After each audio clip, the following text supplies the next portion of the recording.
I gotta say, I'm pretty happy about how mild it has been out lately. It is beautiful out today. Of course, if you're an avid ice fisher, you're probably not as happy as I am with the weather lately, which is why I have a few things to remind you about if you're out on the ice. The weather hasn't stopped everyone from ice fishing, as Muskrat Lake in Cobden has a few ice shacks out. So I caught up with Derek, who's a conservation officer, to talk about staying safe on the ice and some of the regulations. There's been a number of people out ice fishing. Of course, the winter started a little bit late this year, so we're seeing a higher activity increase right now because ice conditions are a little better, and of course it's more favorable to be out when it's a little bit warmer.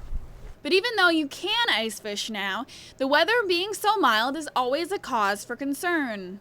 With the ice being the conditions we've had a fairly mild winter so far, had some unusual warm conditions, and as usual, we just recommend that people use caution while on the ice and exercise caution. Always notify a family member where they are in case an event where it happens. But check your ice conditions regularly before venturing on the ice at any time, and just use some general common sense.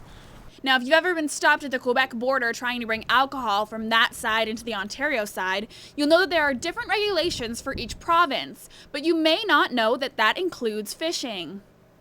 Well, again, we enforce the Ontario fishery regulations pertaining to fishing, which applies on the Ontario side of the border. It's important with the Ottawa River being a joint jurisdictional border to always know where you are fishing so you know the proper regulations for the proper area. And the Quebec rules apply in the Quebec side, and unfortunately the Ontario rules apply in the Ontario side. So it's important to the members of the public to keep apprised through the Ontario fishery regulations, which is printed, available online. And also there are printed copies at some of your license issuers to verify.